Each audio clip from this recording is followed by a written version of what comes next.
नमस्कार मित्रांनो, आपल्या सर्वांचं सहर्ष स्वागत आहे GK24 या मराठी एज्युकेशनल चॅनलमध्ये। तर पहा, तलाठी भरती 2023 संदर्भातील दोन महत्त्वाच्या न्यूज समोर आलेल्या आहेत। एक, गैरप्रकार याचिकेवर कोर्टाची सरकारला नोटीस आणि दुसरं म्हणजे तलाठी भरतीची सद्यस्थिती। त्यामध्ये 23 जिल्हे म्हणजे ज्या जिल्ह्यांचा निकाल लागला त्यांची स्थिती आणि जे जिल्हे पेंडिंग आहेत, 13 आदिवासी बहुल जिल्हे जे पेंडिंग आहेत त्यांची सद्यस्थिती। तर पहा, अगोदर आपण तलाठी भरती परीक्षेतील सद्यस्थिती जाणून घेऊया। यामध्ये पहा, राज्यातील बहुचर्चित या ठिकाणी माहिती दिलेली आहे।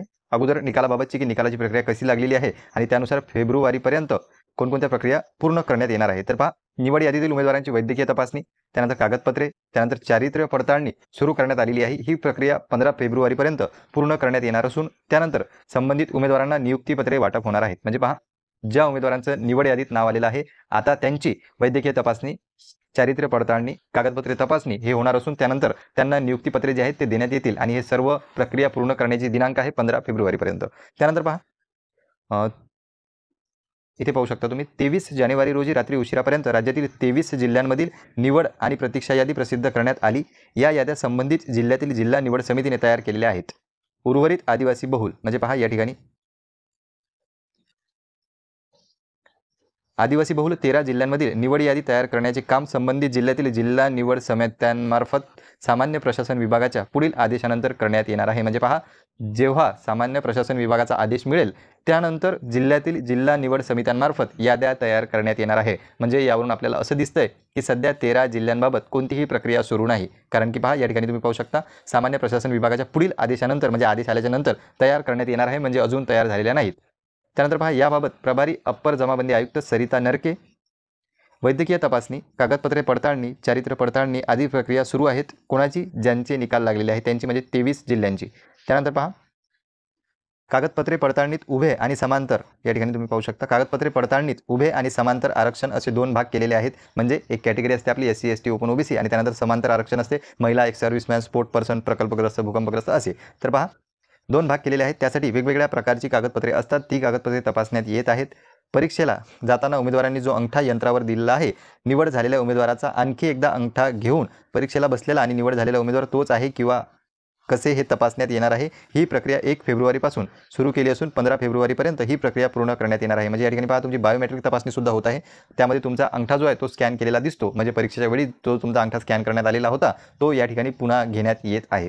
तर पहा, ही होती महत्त्वाची न्यूज। त्यानंतर तुम्ही इकडे पाहू शकता, तलाठी भरती गैरप्रकारांबाबत राज्य शासनाला नोटीस, उच्च न्यायालयात याचिका दाखल।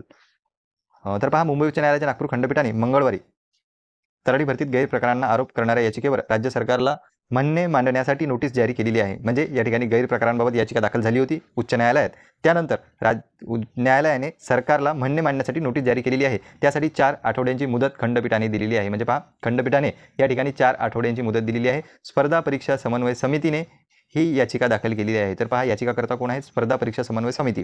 तलाठी भरती गैरप्रकारांना विशेष तपास पथकामार्फत निष्पक्ष तपास करावा अशी मागणी याचिकेत करण्यात आलेली आहे। न्यायमूर्ती नितीन सांबरे आणि न्यायमूर्ती अभय मंत्री यांच्या खंडपीठासमोर तिची सुनावणी झाली। न्यायालयाने तलाठी भरतीचे राज्य समन्वयक आणि जमाबंदी आयुक्त आणि महसूल विभागाला नोटीस बजावून 4 आठवड्यात जबाब नोंदवण्याचे आदेश दिलेले आहेत।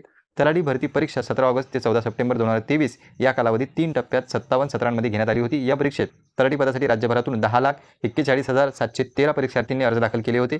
यापैकी 8,64,960 उमेदवारांनी परीक्षा दिली। दरम्यान परीक्षेत घोटाळा झाल्याचा आरोप स्पर्धा परीक्षा, या ठिकाणी तुम्ही पाहू शकता, स्पर्धा परीक्षेच्या विद्यार्थ्यांसह राजकीय संघटनांनी केला आहे। मात्र ते आरोप दावे भूमी अभिलेख विभागाने फेटाळून निकालही जाहीर करण्यात आलेले आहे। तर या ठिकाणी तुम्ही पाहू शकता, उच्च न्यायालयाच्या खंडपीठाने म्हणजे मुंबई उच्च न्यायालयाचे जे नागपूर खंडपीठ आहे त्याने सरकारला नोटीस बजावलेली आहे की 4 आठवड्याच्या आत तुमचा जबाब जो आहे तो मागितलेला आहे। नोटीस महसूल विभागाला सुद्धा गेलेली आहे आणि जमाबंदी आयुक्त तसेच परीक्षा समन्वयक यांना सुद्धा गेलेली आहे। तर पहा मित्रांनो, ही होती तलाठी संदर्भात एकंदरीतच 2 न्यूज आज समोर आलेले आहे। यामध्ये एकामध्ये आपल्याला दिसतं की नियुक्तीपत्राची तयारी सुरू आहे, कागदपत्र डॉक्युमेंट व्हेरिफिकेशन, त्यानंतर मेडिकल वैद्यकीय तपासणी, चारित्र्य पडताळणी इत्यादी सुरू आहे। त्यानंतर त्यांना जे आहे ते नियुक्तीपत्र मिळणार आहेत। दुसरं, 13 जिल्हे जे आहे आदिवासी बहुल त्यांचं अद्याप काम सुरू झालेलं नाही, ते पेंडिंगच आहे असं यावरून आपल्याला कळतं। आणि तिसरं म्हणजे तलाठी भरतीची नोटीस जी आहे ती सरकारला देण्यात आलेली आहे। तर ह्या होत्या 3 महत्त्वाच्या अपडेट।